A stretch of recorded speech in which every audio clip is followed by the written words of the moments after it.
Mr. Adams, in 1991, you pleaded guilty to 2 counts of withholding information from Congress regarding your involvement in the Iran-Contra affair, for which you were later pardoned by President George H.W. Bush.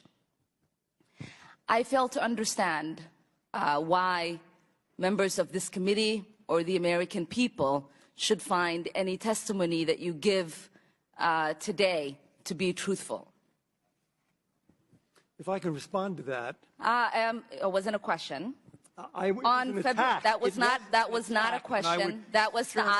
I reserve the right to my time. It is not right. That was not a question. Committee can attack on February 8th, who is not permitted to reply. That was not a question. Thank you for your participation. On February 8th, 1982, you testified before the Senate Foreign Relations Committee about U.S. policy in El Salvador.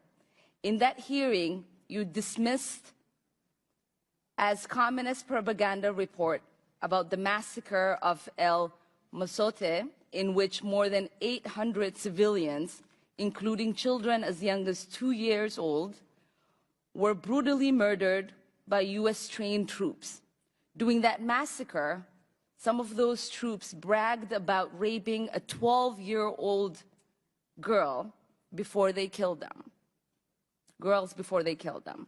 You later said that the U.S. policy in El Salvador was a fabulous achievement.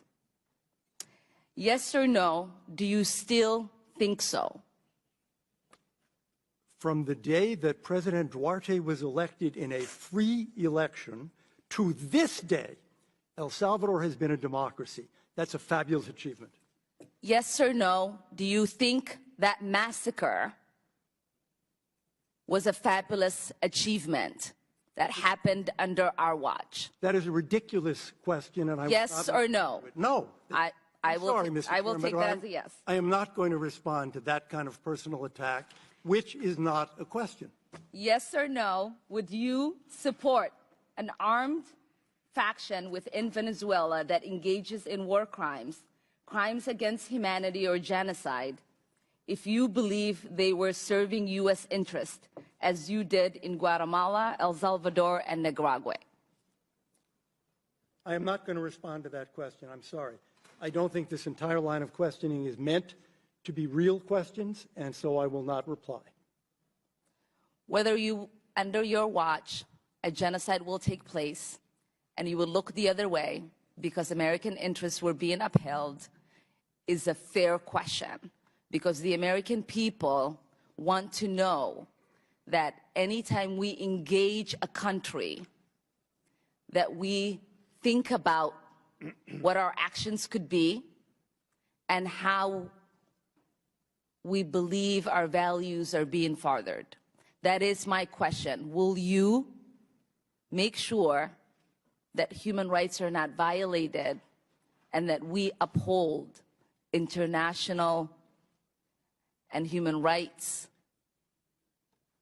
I suppose there is a question in there, and the answer is that the entire thrust of American policy in Venezuela is to support the Venezuelan people's effort to restore democracy to their country. That's our policy.